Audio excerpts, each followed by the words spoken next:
So, like, I guess the perfect example of this would be something we're all obviously very familiar with, would be the worldwide global response to the uh, COVID pandemic.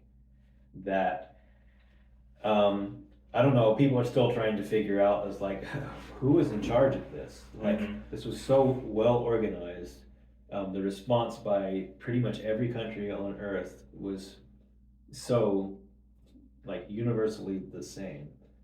And it's like I remember thinking about that at the time as like there's no way there's any shadow organization that is that unified in ideology and purpose and Mm-hmm. that well organized that they're able to get all of these countries that ideologically disagree with each other on so many things in so many different ways. So it's like getting, I don't know, Saudi Arabia and China to have the same response to something like that's just that's a ridiculous proposition. Yeah. Right. Um, it's like, well, but there was somebody in charge. There was an agency in charge. It just wasn't a human agency. As like, I think that moment has been something that shattered a lot of people's materialistic worldview and opened their eyes to the fact, like, wait a minute, there are things going on here that I didn't realize. Like, this does not make sense in terms of the world as I understand it. And like there's just like a lot of things going on in our world right now that people are starting to step back and see that it's like, wait a minute, this makes zero sense. Like there's got to be something more to the world than what I realize. And so it's like there is this collapse of the materialist worldview going on. Unfortunately, a lot of people don't know what to do with it, so you have like all of these insane ideologies popping up along with it. Um, because it's like suddenly we realize our materialistic understanding isn't good enough, but we're also not willing to accept the existence of spiritual beings. And like that's true for the Christian as well as the atheist. So it's like I mentioned earlier, like a lot of people, when you start talking about demons and demons are responsible for this, or you got to watch out for the demons, it's like, well, that's just a bunch of silly, superstitious nonsense. It's like I've thought that way about things before. And then like realized like, no, maybe it's not so superstitious after all.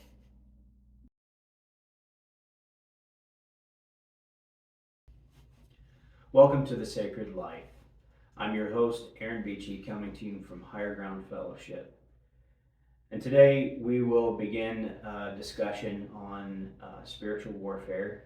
Um, and this represents maybe a little bit of a shift in focus for the show. We'll still obviously talk about other things, but we will be shifting our focus a little bit to this topic of discussion. And we have today with us John Baylor and David Baylor.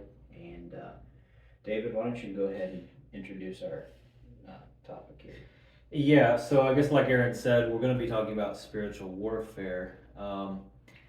And kind of what we intend with that is just, I don't know quite how you would say it, this idea that we are, as Christians, engaged and called to engage in battle, um, you could say, with spiritual beings and spiritual realities, um, not merely to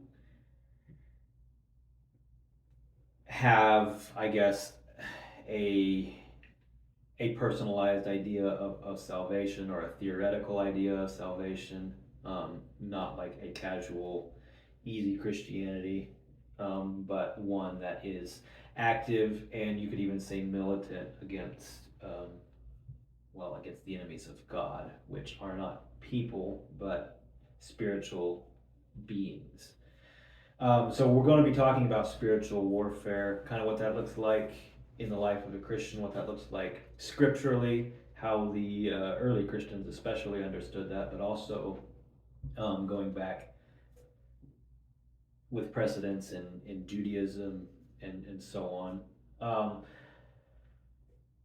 but what is kind of required in order to have this discussion is actually a little bit of an overthrow of the way that we're used to looking at the world, the way that we're used to looking at our faith, the way we're used to understanding our reality.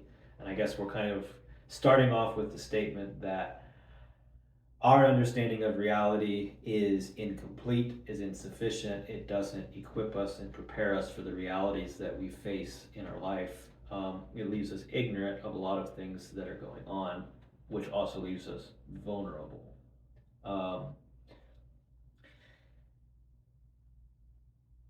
Why would you be so interested in the early Christians when it comes to a topic like this? So I guess there are a couple reasons in my mind for that. One is, I guess, the obvious one, that they are closer to the time and the tradition of the apostles, and the life of Christ on earth, and also have a connection to that, I don't know, that Second Temple era Jewish practice and way of looking at the world. So they have more of an immediate connection to something that we are now removed from nearly 2,000 years. But then the other reason is because they also exist in a world where, I guess, the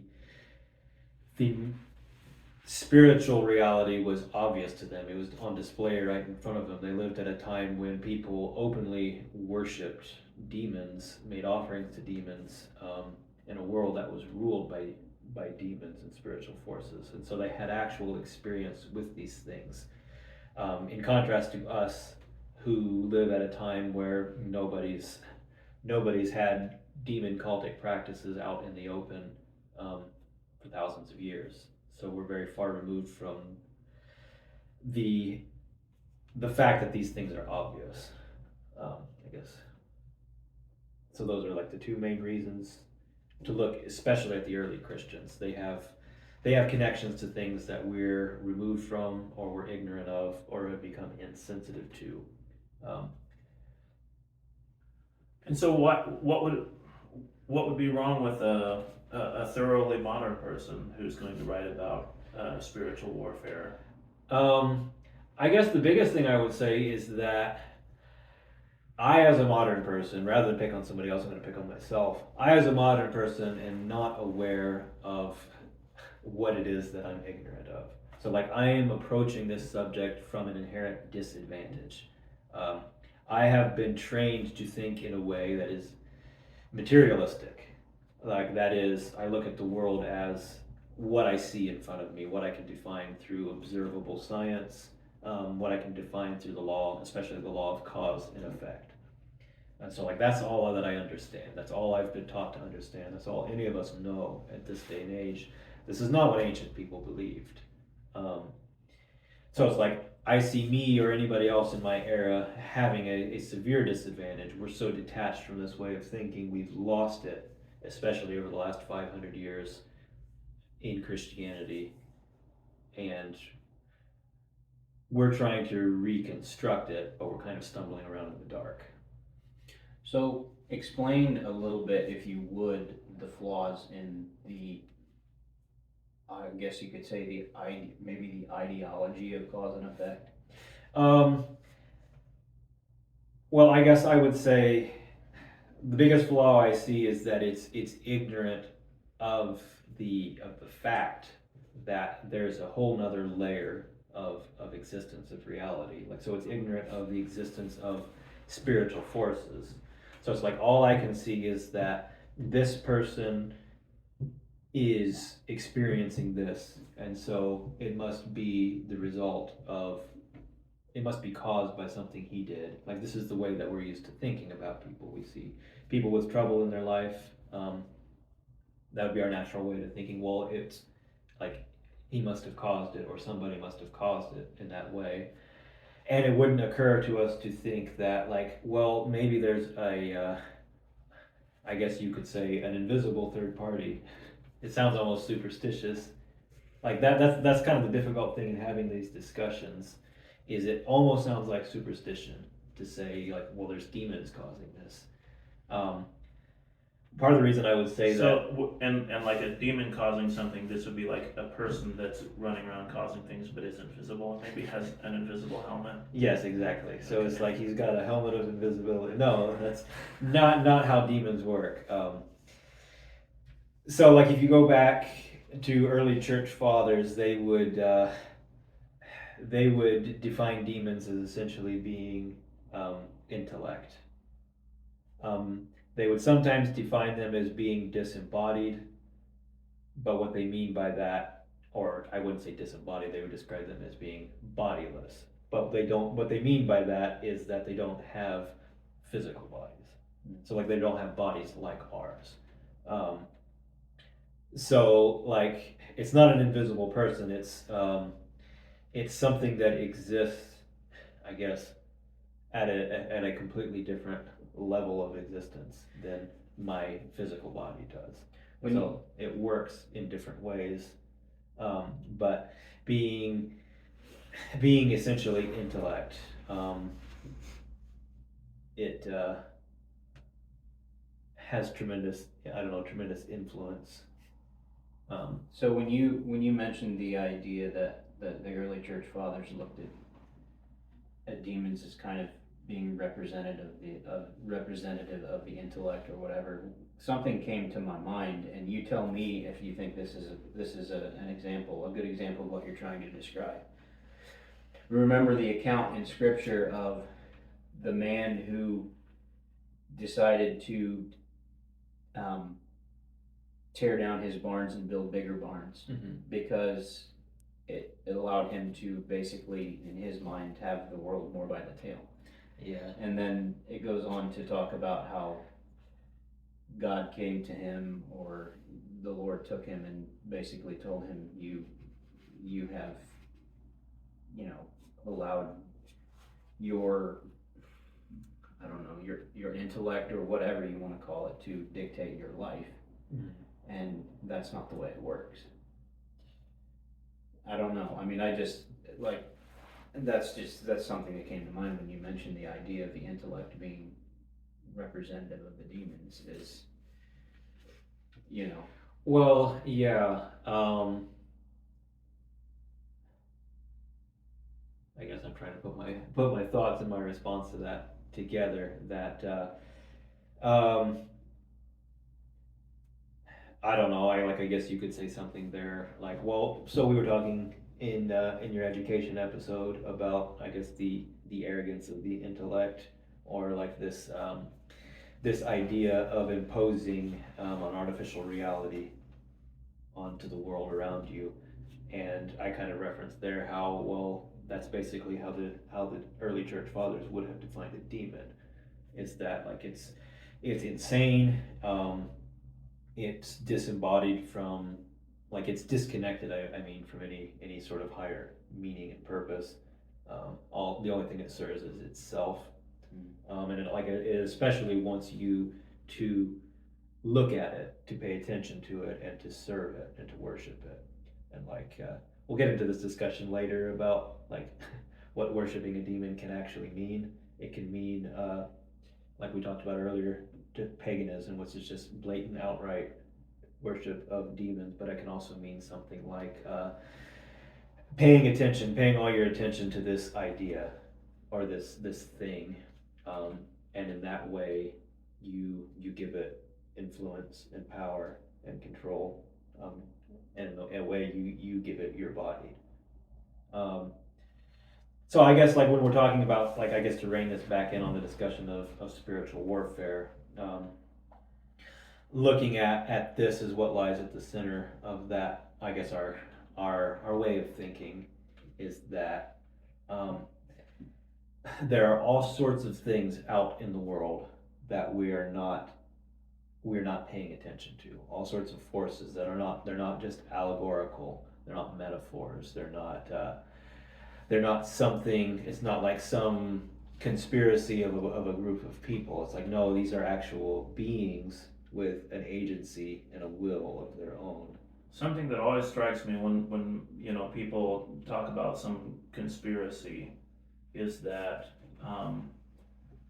they're ordinary people who are not part of an inner cabal who are pushing this conspiracy agenda, and they're like at the mercy of a power that is greater than them. You know, like this ideology that somebody is calling conspiratorial. This ideology has taken over them, and they don't even get any benefit, but they're going to push the ideas of it. Yeah. And the people who are quote unquote running this conspiracy, they are subject to the same forces Right. that ordinary person is.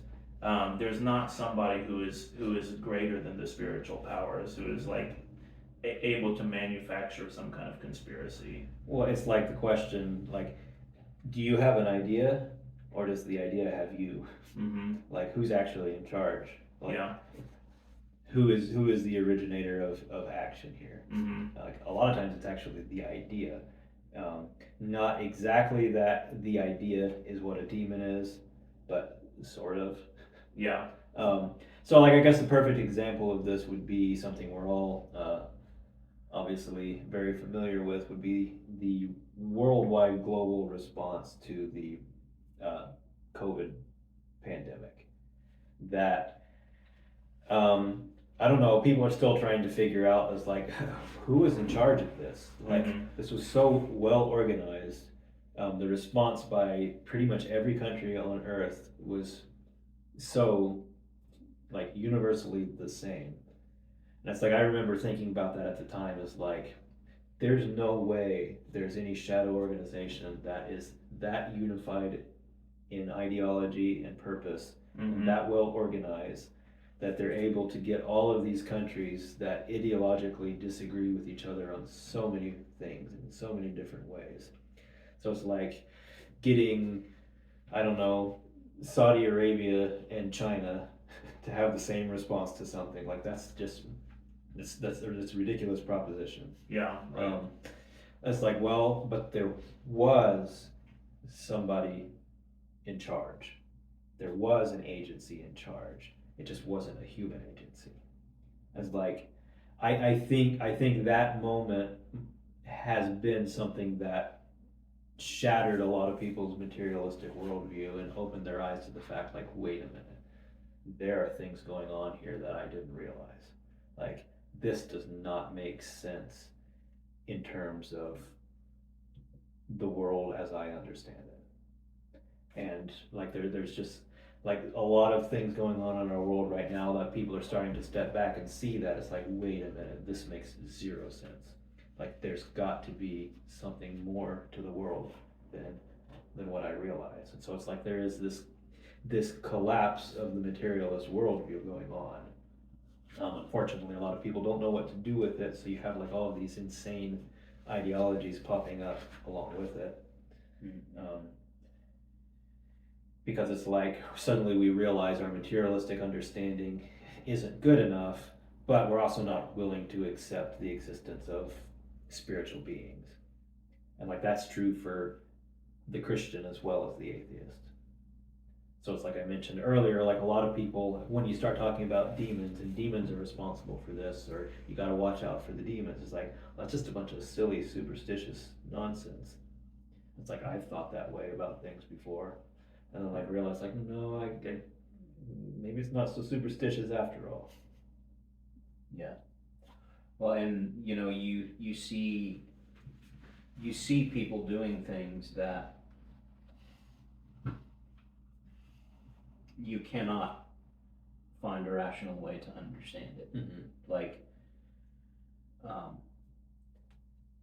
which, you know, goes back to your point, David, that clearly our rationalistic approach has been shattered. Mm-hmm. You know, was shattered by COVID for a lot of people and things like that. But you know, that we are in that period of time now where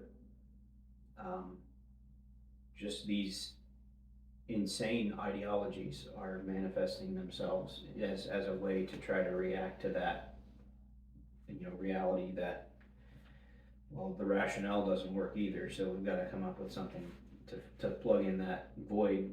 And yeah, I mean, it's just it can be unsettling at times.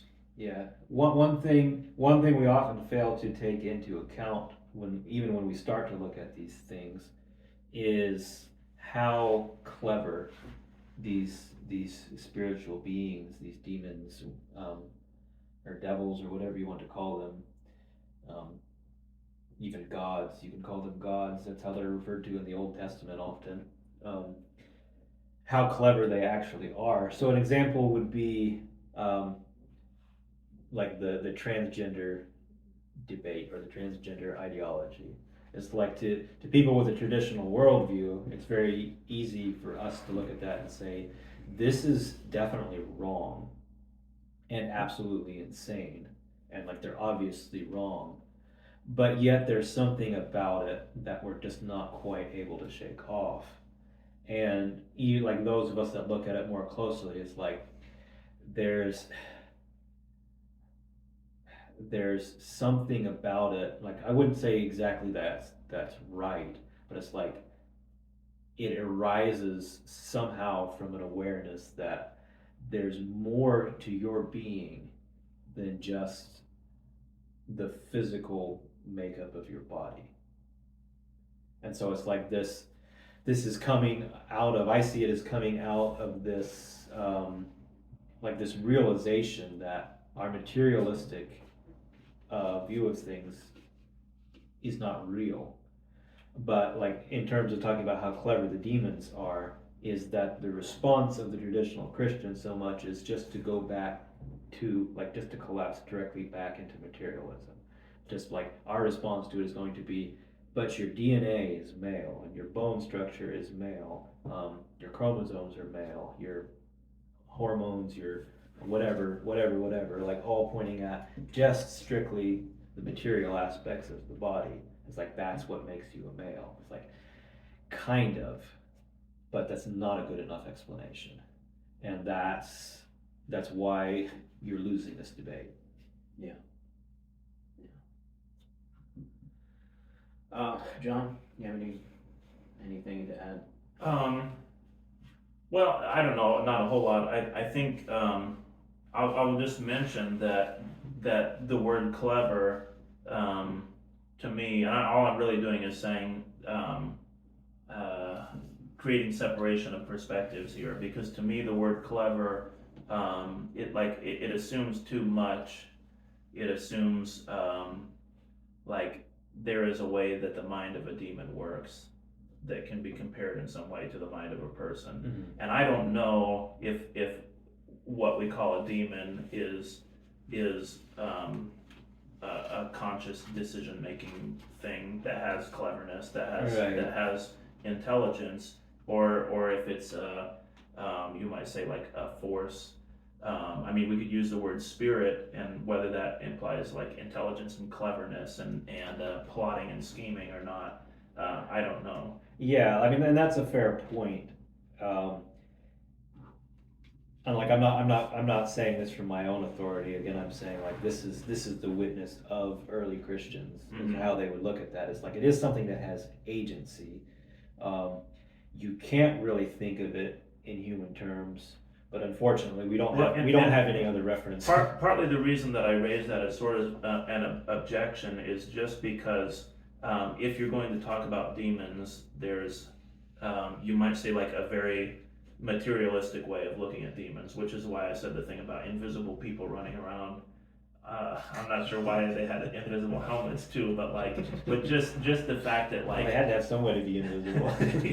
just the fact that you could think of a demon as being like something that's, you know, like walking around in the world and tapping people on the shoulder and whispering in people's ears,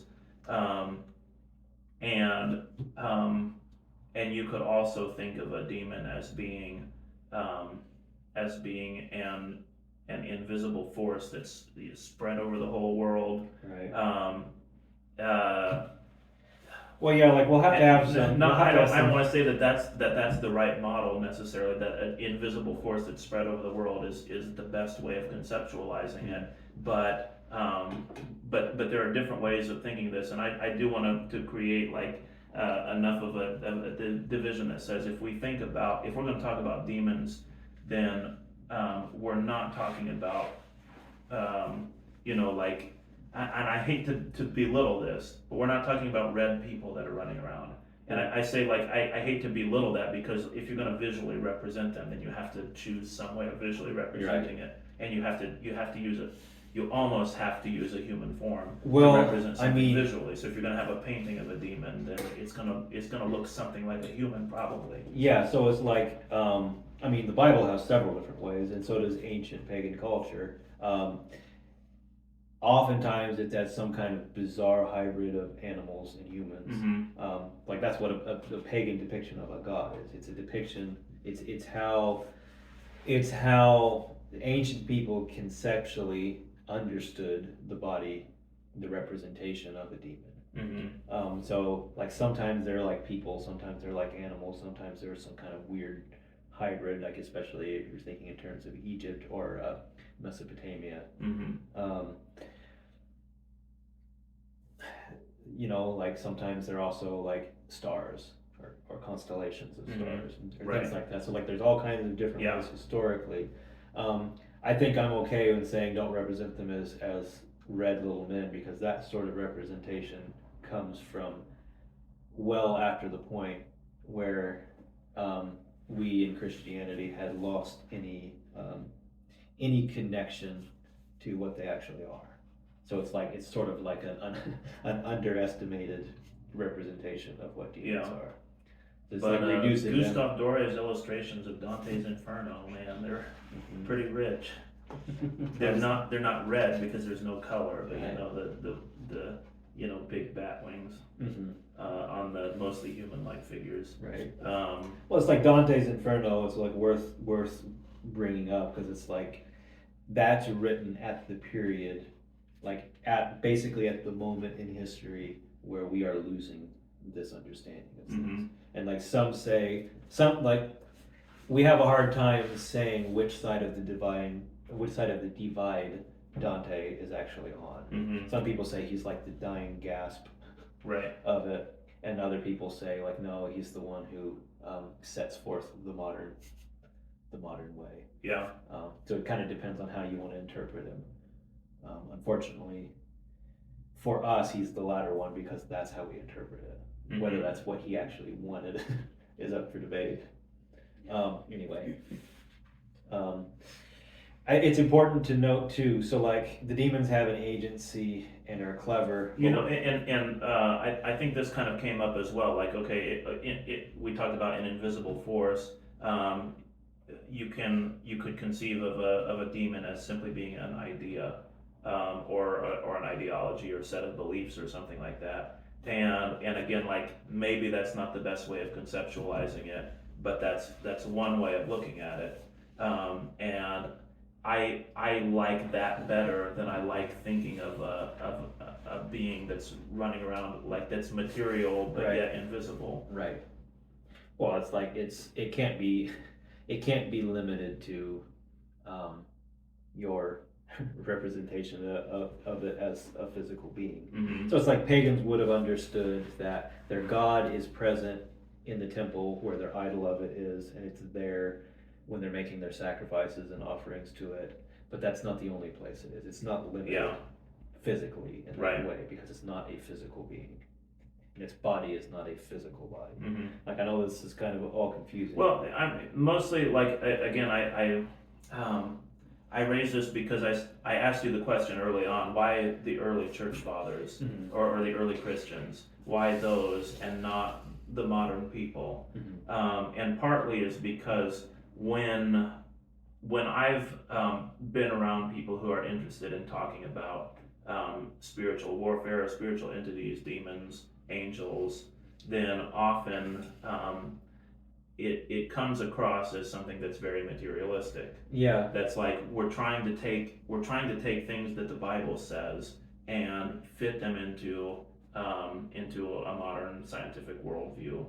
And when we do that, then, like, we can no longer be talking about the same thing that the Bible says, because what the Bible was talking about does not fit in that modernist scientific worldview. Yeah, and then like you also encounter that people underestimate their agency. So it's like we have this idea, which is a true idea, but we don't quite understand the way in which it's true, that the demons in Christianity, like um, through the coming of God into the world as Jesus Christ, the demons have been stripped away of all their power. So like that's what the early church taught. We basically still believe that. Um, and then like through the resurrection, through the death and resurrection of Christ, they're defeated and overthrown. So like their power has been taken away and they're overthrown. And so like we'll reduce that to say, well, the demons don't have any power. Like that's not exactly the truth. That's a careless way of phrasing it. It's like the demons actually have a lot of power because we give it to them. Yeah.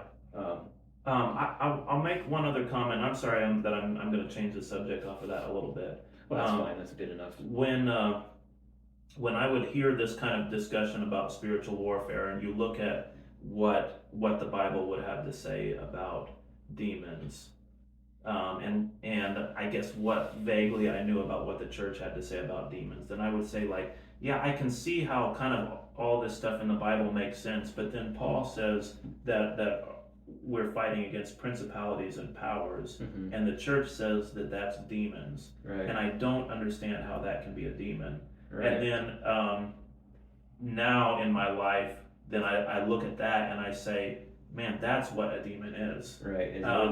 So and all this other stuff I'm not really sure about, but this principalities and powers and the way that a principality and power has influence over people and over the world, I can understand that and say like this is just reality. Yeah, like to understand that reality, like what he's like the context that Paul's saying that, like that's in Ephesians, right? Yeah, it's in Ephesians. Which the context is, it's in the middle of his discussion about the armor of God. So he's talking about you're in an offensive war against demons. It's the point of the armor of God. Yeah. So it's like you need to be equipped for this battle. Right. But like he's also writing it to people who were themselves former pagans. They understood what he meant. He was talking about their old gods. He's like, we're not like your enemy is not people. Your enemy is the gods that have enslaved them. And so like that is how the early church would have received Paul's teaching or the Old Testament teaching. The Old Testament actually has quite a lot to say about God. So like the Bible never once, this is important, the Bible never once comes anywhere close to saying that the gods of the heathens and of the pagans and the Canaanites or whoever group of people, it never once says that they weren't real. It says they're false and they're dead, which is not the same as saying that they're not real. Like they're false because it's like everything they have to say is a lie in some way or another, and they're dead because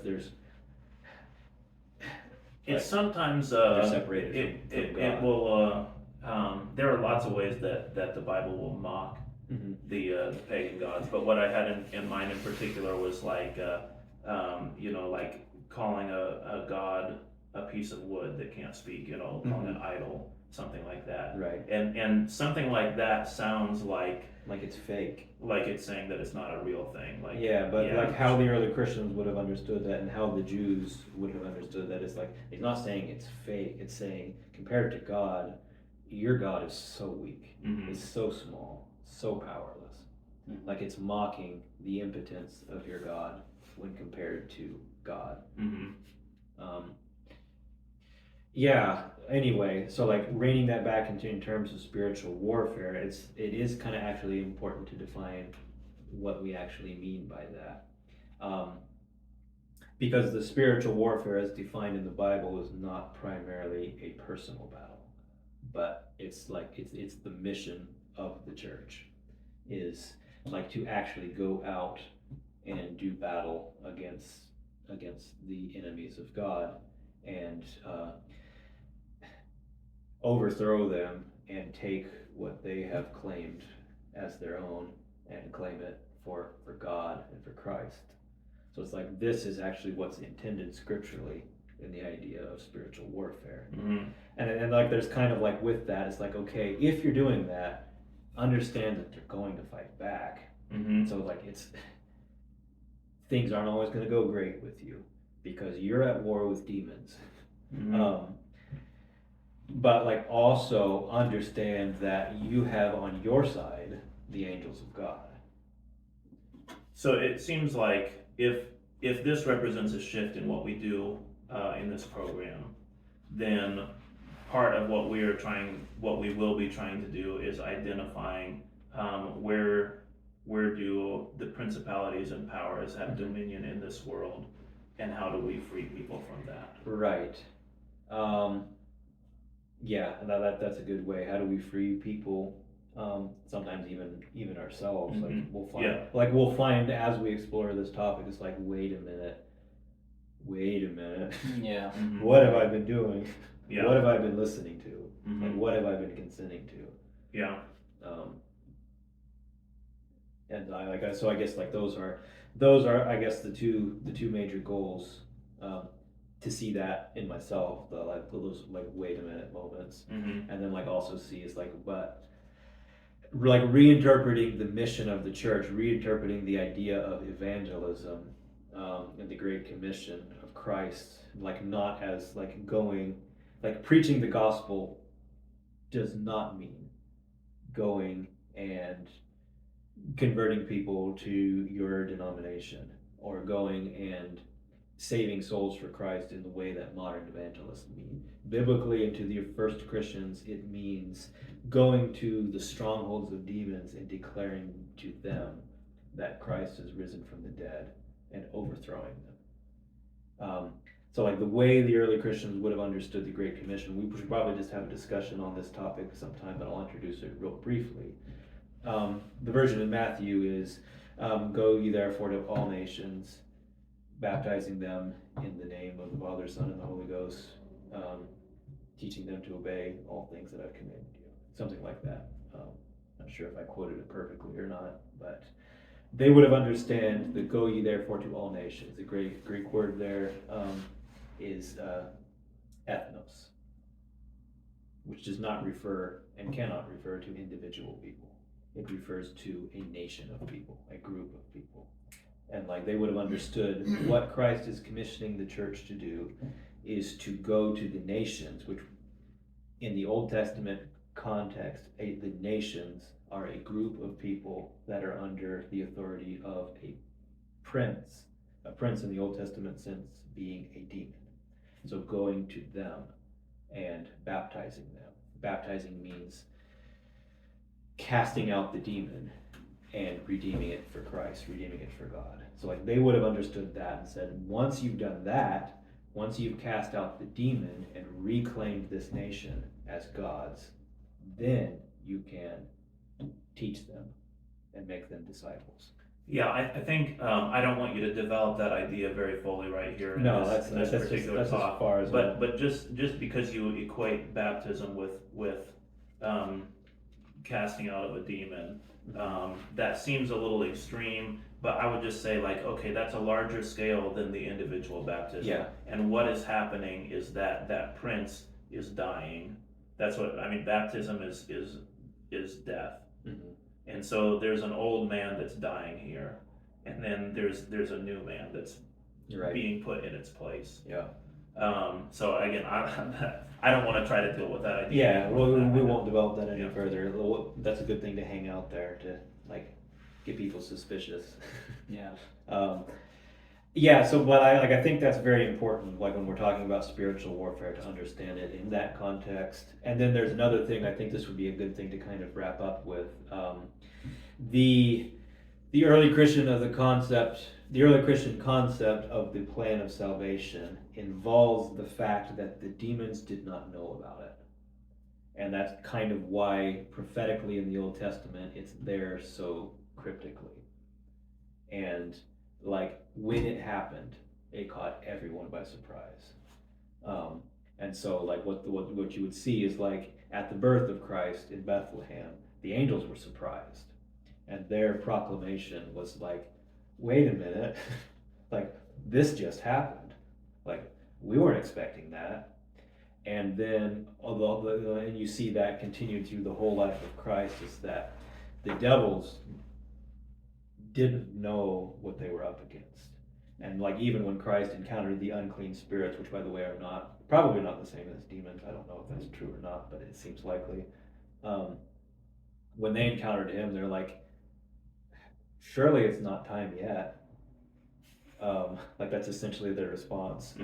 And like they would have said, and there's Old Testament prophecies that back up this idea that when Christ died on the cross, the work that was done to bring him there was the work of demons, because they didn't know what they were doing. They didn't know that this was actually God. And so then the best place to look at for a paraphrase of this would be actually the Paschal sermon of John Chrysostom, where he says this, like, hell took a body, referring to Christ's body, and encountered God face to face. Because it's like hell was surprised. It's like they thought they had won this victory over a servant of God. And when he enters into death, it's like, we've won this victory over another one of God's servants, and then was overthrown because they didn't realize that the whole time what they had been doing was God's plan. And so like when talking about the spiritual warfare, like you also see that in the book of Job, that the whole time what Satan was doing was what God wanted him to do. Like he didn't realize that. And so it's like that's important to know in the spiritual warfare. It's like the whole time it seems like the demons are winning, but they're not. So yeah, like that's an important way I think of understanding that spiritual warfare too. Is like the apparent demonic victories actually in the end are not. Yeah. And it does actually say that in Isaiah, referring to the nations. They always think they're on the right side of history. Yeah, like, and it says that in Isaiah, referring to the nations, like they'll take their counsel together, but their plans will come to nothing. Yeah. Well, I think that's a good summation of topics, and I think in future episodes we'll want to bring you each one of those things that we just briefly discussed in more depth and more thought. And yeah, do you guys have anything else to add?